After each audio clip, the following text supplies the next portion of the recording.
ساکن ناحیه میر سعید علی حمدانی سابقه دار مهنت دولتشاه مرادوف 98 سال داشته دوره پیرانسالیش پیوسته با دستگیری و غمخوری‌های دولت و حکومت جمهوری تاجیکستان خوش می‌گذرد.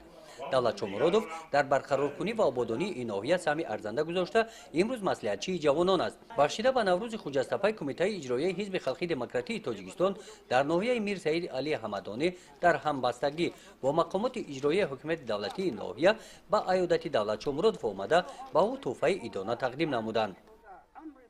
در همه جشن و مراسم ها از طرف مقامات اجرایی ناحیه و اینچنین از تشکیلات و مؤسسه های ناحیه کمک پولی و مالی رسانیده می شود. دائم در نظارت هم از طرف طبیبان ناحیه هم از جماعت از نمایندگان جماعت منتظم خبر گرفته می شوند.